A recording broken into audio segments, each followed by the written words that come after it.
Hello friends, मेरा नाम है डॉक्टर रमेश कुमार ठाकुर और आज डिस्क्रीट मैथ के लेक्चर 18 में हम बात करेंगे ग्राफ्स एंड ट्रीज के पार्ट 2 की। इस पार्ट में हम देखेंगे paths and circuits, shortest path problem, जिसमें हम मोस्टली डिस्कस करेंगे डाइक्स्ट्रा एल्गोरिथम। ओके, तो चलिए शुरू करते हैं आज का ये लेक्चर। सबसे पहले हम बात करेंगे पाथ के बारे में। ओके, तो पाथ क्या होता है किसी भी ग्राफ में। पाथ जो है ये बेसिकली सीक्वेंस ऑफ एजेस होता है। ठीक है, जैसे हमने ग्राफ में देखा था कि ग्राफ जो है वो set of vertex and edges रहता है। ठीक है, तो मान लो ये हमारा एक ग्राफ, ठीक है, ये ग्राफ, तो इसमें वर्टेक्स है V1, V2, V3 and V4।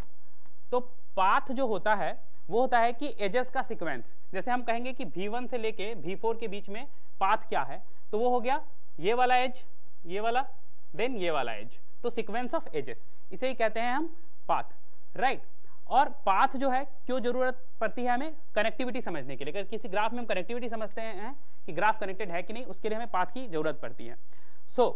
ये अगर हम डिनोट करें किसी पाथ को, लाइक अगर हमें V1 से लेकर V4 तक के पाथ को डिनोट करना हो तो हम उसे सीक्वेंस ऑफ वर्टेक्स के टर्म्स में डिनोट करते हैं। लाइक ये जो पाथ हमने अभी दिखाया ये होगा V1, V3, V4, ये हमारा एक पाथ है। ठीक है, तो ये होता तो सीक्वेंस ऑफ एजेस है, बट जब इसको हम डिनोट करने की बात करते हैं, टू डिनोट एनी पाथ, हम लिखते हैं सीक्वेंस ऑफ वर्टेक्स, कि ये वाला इस वर्टेक्स के होके हमारा पाथ गया। ठीक है, अब सर्किट एंड सिंपल पाथ के बारे में थोड़ी सी बात दी गई है। तो सर्किट क्या है, वो कोई पाथ जो सेम वर्टेक्स से स्टार्ट और एंड हो। ठीक है, जहां से शुरू वहीं से खत्म। जैसे अगर हम इस पाथ की बात करें, V1, V2, V3, V1, अगर ये एक पाथ है हमारा जो यहां गया एंड यहां गया, तो देखिए ये पाथ V1 से शुरू होके V1 पे ही एंड हो रहा है। तो इस तरह के पाथ को कहते हैं हम सर्किट। ठीक है, और एक चीज ध्यान देने वाली बात है, इसकी लेंथ जो है ग्रेटर देन 0 होनी चाहिए, क्योंकि ऐसा भी तो हो सकता है कि एक पाथ कोई लिखेगा डायरेक्ट V1, ठीक है, इसमें और कुछ होगा ही नहीं, तो ये भी तो वहीं पे शुरू वहीं पे खत्म है, बट इसका लेंथ जो है 0 है। तो सर्किट का लेंथ 0 नहीं होगा, कम से कम एक बार तो वो कुछ वर्टेक्स ट्रेवर्स करके आएगा। देन सिंपल पाथ क्या होता है, path that does not repeat any as. तो अगर किसी पाथ में एज रिपीट नहीं हो रहा है तो उसे कहेंगे सिंपल पाथ।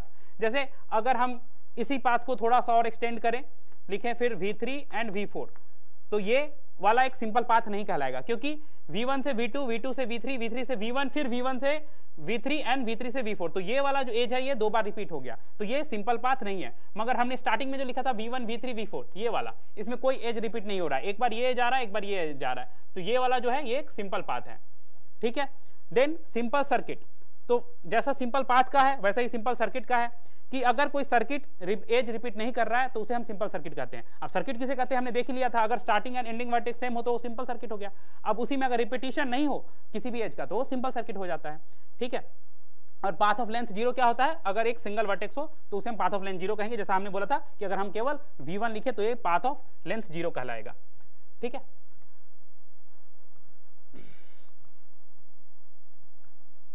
ओके, तो आगे देख लेते हैं।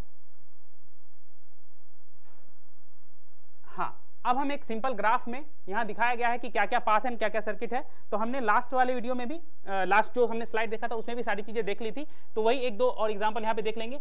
A D C F E, ये एक देखा गया है कि सिंपल पाथ ऑफ लेंथ 4 है, A to D to C to F to E, तो ये हमारा एक पाथ है और इसका लेंथ क्या है, 4 है। कैसे, एक एज, 2 एज, 3 एज, 4 एज, तो किसी भी पाथ में कितने एजेस हैं वही उसका लेंथ होता है, राइट। इसी तरह से मल्टीपल एग्जांपल दिए गए हैं, कौन सिंपल कौन नहीं सिंपल हमने लास्ट स्लाइड में भी देख लिया है। कुछ अल्टरनेटिव टर्मिनोलॉजी है वो भी हम देख लेंगे साथ में। जैसे वॉक किसे कहते हैं, तो वॉक का मतलब होता है alternate sequence of vertices and edges. ठीक है, तो पाथ में क्या हम केवल वर्टेक्स लिखते थे, V1, V2, V3 इस तरह से, बट अगर हम ऐसे लिखें V1 E1, V2 E2, ठीक है, एक बार एक वर्टेक्स लिखें और उसके बाद एक एज लिखें, ठीक है, तो ये हो जाएगा वॉक। जैसे हम चलते हैं ना, एक बार पांव उठाते हैं फिर दूसरा पांव रखते हैं इस तरह से, तो एक बार vertex then edge, then vertex then edge, तो ये हो गया हमारा वॉक, राइट। अब वॉक में भी क्लोज वॉक एक होता है। क्लोज वॉक क्या है, अगर हम स्टार्टिंग और एंडिंग वर्टेक्स सेम रखें, जैसे सर्किट होता था पाथ में, तो उसी तरह अगर वॉक में अगर स्टार्टिंग और एंडिंग हम वर्टेक्स सेम रखते हैं, ठीक है, तो वो हमारा हो जाता है क्लोज वॉक। एंड ट्रेल क्या होता है, walk with no repeated edge. तो जैसे सिंपल पाथ होता था ना पाथ में कि कोई एज रिपीट अगर नहीं हो रहा हो, एज अगर रिपीट नहीं हो रहा हो तो वो सिंपल पाथ कहलाता था। उसी तरह से अगर एज रिपीट नहीं होगा वॉक में एज रिपीट नहीं होगा तो उसे कहते हैं हम ट्रेल।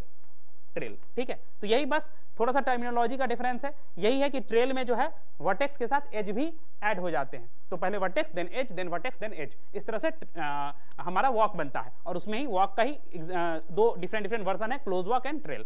अब हम देख लेंगे डायरेक्टेड ग्राफ में कैसे होती है चीजें।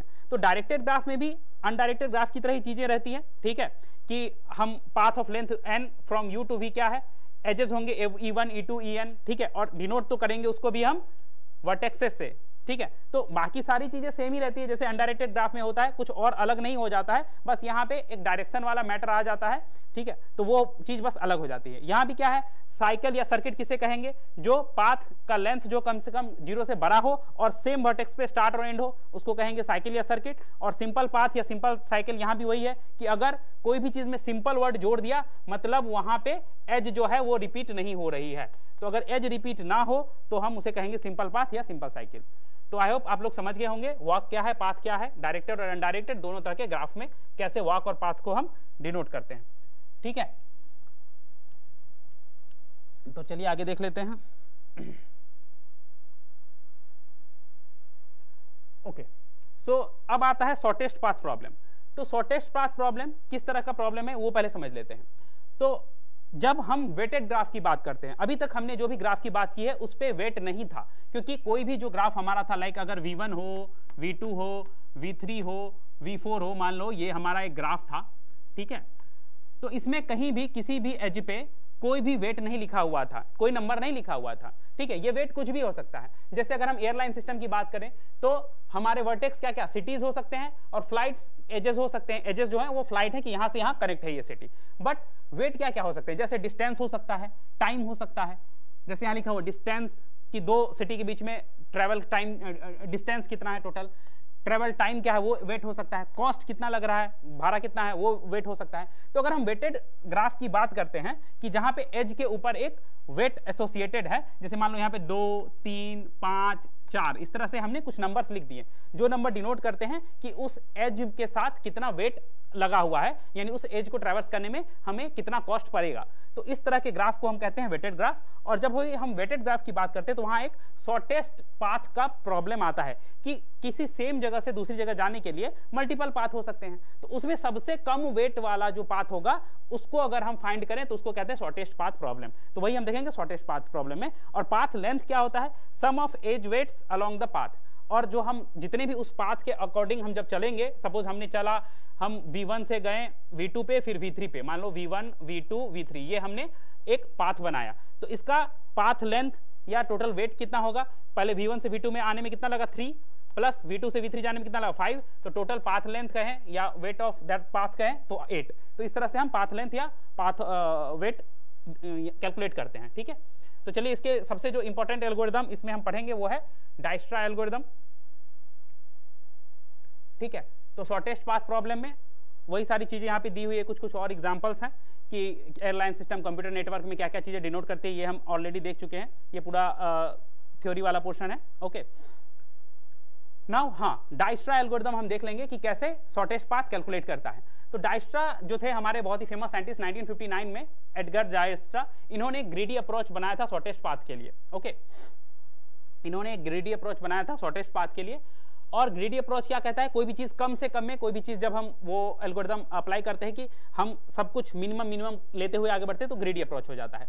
तो उन्होंने क्या कहा था कि कोई भी दो नोड जो है ग्राफ में, उसके बीच में अगर शॉर्टेस्ट पाथ हमें कैलकुलेट करनी है तो क्या करेंगे, हम सबसे पहले वो स्टार्टिंग वर्टेक्स जो है उसमें असाइन कर देंगे डिस्टेंस 0, क्योंकि किसी भी वर्टेक्स का खुद से खुद पे जाने में 0 लेंथ लगता है, और बाकी सारे वर्टेक्स जो उससे कनेक्टेड है डायरेक्टली या अनडायरेक्टली, सबको हम उसका लेंथ कर देंगे इनफाइनाइट, कि बाकी सब इनफाइनाइट डिस्टेंस पे हैं। और इटरेटिवली क्या करेंगे, हम स्मॉलेस्ट वर्टेक्स चूज करते जाएंगे स्टार्टिंग वर्टेक्स से, एक एक करके स्मॉलेस्ट वर्टेक्स चूज करते जाएंगे और उसको ऐड करते जाएंगे जो भी हमारा पाथ सेट है उसमें। और ये तब तक ऐड करेंगे जब तक सारे वर्टेक्स ऐड नहीं हो जाएं, एज वेल एज ये भी चेक करेंगे ऐड करने के टाइम कि जो हमारा जो नया पाथ कॉस्ट बन रहा है वो पुराने पाथ कॉस्ट से कम हो, तभी हम ऐड करेंगे। नहीं तो अगर पता चलेगा कि पुराना वाला पाथ जो अगर है ऑलरेडी कम है तो हम नया वाला पाथ उसमें ऐड नहीं करेंगे। ये एक एग्जांपल के साथ हम देखेंगे तो बहुत अच्छे से समझ पाएंगे। ये वाला जो रूल है ये काफी फेमस रूल है कि LK ऑफ V, वो जो पाथ लेंथ लगेगा नए वाले वर्टेक्स का, वो मिनिमम होगा अमॉन्ग किसके, अगर LK-1V मतलब जो इससे पहले उसका खुद का जो था कॉस्ट, या LK-1U जहां से वो आ रहा है, प्लस वो जो एज का कॉस्ट है WUV उससे। तो ये एक एग्जांपल करेंगे तो हमें अच्छे से क्लियर हो जाएगा कि ये हो कैसे रहा है। तो चलिए डाइक्स्ट्रा का ये एग्जांपल हम देख लेते हैं। ये देखिए, ये हमारा डाइक्स्ट्रा एल्गोरिथम का एग्जांपल है। तो ये हमारा एक ग्राफ है, हम डायरेक्ट ग्राफ में ये चीज करके समझ लेते हैं कि कैसे चीजें हो रही हैं। यहाँ पे हमें A से लेके Z तक जाना है, ठीक है। अब इसको हम डाइक्स्ट्रा एल्गोरिथम लगाएंगे। ए हमारा स्टार्टिंग वर्टेक्स है, तो सबसे पहले स्टेप में हम क्या ए का जो है 0 कर देंगे इसका लेंथ, बाकी सबका इन्फिनिटी कर देंगे, यहाँ infinity infinity infinity infinity infinity. अब डाइक्स्ट्रा बोल रहा है कि सबसे पहले जो सबसे लिस्ट पाथ कॉस्ट है हम उसको सिलेक्ट करेंगे। तो लिस्ट पाथ कॉस्ट क्या है, यहाँ से 2 पाथ निकल रहा है, एक तो 4 होते हुए B पे जा रहा है, एक 2 होते हुए C पे जा रहा है। तो 2 वाला सबसे कम है तो हम सेलेक्ट करेंगे 2 वाले को, ठीक है। और नेक्स्ट जो नोड हमारा सेलेक्ट होगा ये वाला। तो हम A तो अब ट्रेवर्स कर चुके हैं, तो A को हमने गोला कर दिया, इसका तो 0 ही था। अब 2 वाला नेक्स्ट सेलेक्ट हुआ है तो ये C वाला, तो इसका कॉस्ट कितना है वो भी हम लिख देंगे 2, एंड किसके थ्रू आ रहा है, A के, A नोड के थ्रू हम आ रहे हैं ना, तो 2A। साथ ही साथ यहाँ पे अगर इधर हम जाते तो ये होता 4A, ठीक है। तो अभी हम जस्ट यही देख रहे हैं कि किधर जाने पे कितना लग रहा है, ठीक है। तो यहाँ पे सबसे कम वाला ये C है, तो हम C नोड की तरफ आएंगे। तो A के बाद नेक्स्ट सेलेक्ट हुआ C, और उसका जो कॉस्ट है वो 2 है, और ब्रैकेट में हम लिखे कि किस नोड के थ्रू हम आए हैं, तो हमको मिनिमम कॉस्ट मिला। अब जो है चूंकि हम C सेलेक्ट कर लिए, तो C से जो ऐड है सारे नोड वो हम चेक कर लेंगे। C से ऐड है E, C से ऐड है D, और C से ऐड है B भी, ठीक है। तो ये तीनों का हम अपडेटेड कॉस्ट भी चेक कर लेंगे। तो C के थ्रू अगर हम B पे जाते हैं तो अपडेटेड कॉस्ट कितना होगा, 2 + 1 3, तो 3 हम यहाँ पे लिख देंगे। अब 3 इसीलिए हमने अपडेट कर दिया, पहले 4 था। देखिए यहाँ पे पहले 4 लिखा था A के थ्रू, बट अगर हम इसे ACB इस रास्ते से जाएंगे तो हमारा जो कॉस्ट है वो 4 से कम होकर 3 हो जाएगा, और रास्ता क्या होगा AC, मतलब AC के होते हुए हम यहाँ पे पहुंचे, इसीलिए हमने लिखा 3AC। और अगर यहाँ पे D की हम कॉस्ट की बात करें तो पहले यहाँ तक पहुंचने में 2, प्लस C से D तक पहुंचने में 8, तो 2 और 8 10, तो टोटल 10, और रास्ता क्या था AC। सिमिलरली अगर हम E की बात करें तो C तक पहुंचने में 2, और C से E का जो एज है वो 10, तो 2 + 10 12, तो 12 AC। E तक पहुंचने में 12 लगेगा, और AC जो है हमारा रास्ता होगा ये AC, यहाँ से हम पहुंच रहे हैं, ठीक है। तो इस तरह से हमने सबका लिख दिया। अब जो नेक्स्ट हम वही नोड सेलेक्ट करेंगे जो नोड का मिनिमम हमारा क्या है, लेंथ होगा। तो 2 के बाद सबसे मिनिमम क्या है, 3 10 12 में सबसे मिनिमम क्या है 3, तो अब नेक्स्ट सेलेक्ट होगा ये B क्योंकि 3 था। अब यहाँ से फिर हम इससे कनेक्टेड सारे जो नोड हैं जो अभी तक विजिटेड नहीं है उनका अपडेट करके देखेंगे कि अपडेट हो रहा है कि नहीं। तो 3 के थ्रू अगर हम अपडेट करें यहाँ पे D को, तो चूंकि C और A कनेक्टेड है बट ऑलरेडी हो चुका है विजिटेड, तो उस पर हम नहीं जाएंगे। D अभी तक विजिटेड नहीं हुआ है, तो D का अगर हम अपडेट करेंगे तो 3 के थ्रू 3 + 5 8, और पहले से इसका क्या था वेट 10, तो 10 से छोटा है 8, इसीलिए हम अपडेट कर देंगे इसका वेट 8, और वो रास्ता क्या हो जाएगा ACB, इसके थ्रू अब 8 हुआ है इसीलिए हमने लिख दिया ACB। बाकी कोई चेंजेस नहीं होंगे क्योंकि और कहीं से कनेक्टेड है नहीं जो विजिटेड नहीं हो। अब नेक्स्ट कौन सा सेलेक्ट करेंगे, 8 और 12 में से कौन छोटा है 8, तो नेक्स्ट जो नोड होगा सेलेक्ट वो होगा हमारा ये D जो कि 8, ठीक है। तो यहाँ पे देख लेंगे 8 वाला सेलेक्ट हो गया।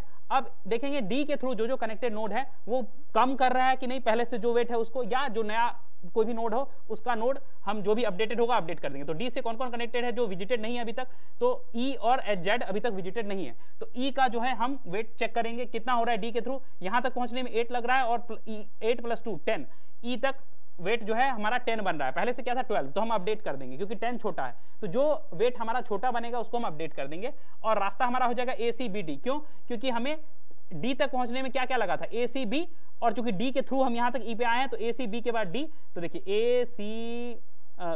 ACBD, ये वाला नहीं होगा ACBD, और यहां से ऐसे करके तब E तक पहुंचे हैं, तो यहाँ पे जो रास्ता है वो ACBD के थ्रू होके आता है। देन Z भी अभी तक विजिटेड नहीं था तो उसका भी हम कर देंगे। Z का कितना हो जाएगा 14, क्यों, यहाँ तक आने में 8 और प्लस 6 14, राइट, तो ये 14 8 एंड 6 यहाँ पे कर देंगे, और रास्ता इसका भी ACBD होगा। नेक्स्ट कौन सा सेलेक्ट होगा, 10 एंड 14 में 10 छोटा है तो 10 ही सेलेक्ट होगा ऑफ कोर्स, तो E हमने सेलेक्ट कर लिया। अब 10 के थ्रू E के थ्रू हम देखेंगे कि Z और अपडेट हो सकता है कि नहीं, और कम हो सकता है कि नहीं, पहले से 14 था तो यस यहाँ से यहाँ तक आने में 10 प्लस इस रास्ते से अगर जेड पे पहुंचते हैं तो 10 प्लस 3 13, पहले से 14 था यहाँ पे देखिए, तो 13 कम है इसीलिए हम चेंज कर देंगे और ये अब हो जाएगा हमारा 13 अपडेटेड वेट और रास्ता हो जाएगा ACBDE। क्यों? क्योंकि ACBD यहाँ तक पहुंचने में प्लस E के थ्रू आ रहा है तो ACBDE, ठीक है, ये वाला नया रास्ता अब हो गया जेड का। तो इस तरह से सारे नोड हो गया। अब लास्ट वाला जेड, अब यही बचा ही हुआ था तो यही सिलेक्ट होगा और इसका 13 जो भी हमारा वेट है वो है और रास्ता हमारा ACBDE है। तो इस तरह से हमने A से लेके Z तक के सारे नोड कवर कर लिए विथ मिनिमम पाथ लेंथ। यही है हमारा डायस्ट्रा एल्गोरिथम। तो इससे जितने भी हमारे ये बने 3 2 ये सारे नोड तक पहुंचने का मिनिमम पाथ है from the starting vertex A। तो ये किसी भी पर्टिकुलर सोर्स से कॉलम तक पहुंचने का मिनिमम वर्टेक्स तो मिनिमम पाथ लेंथ तो देता ही है,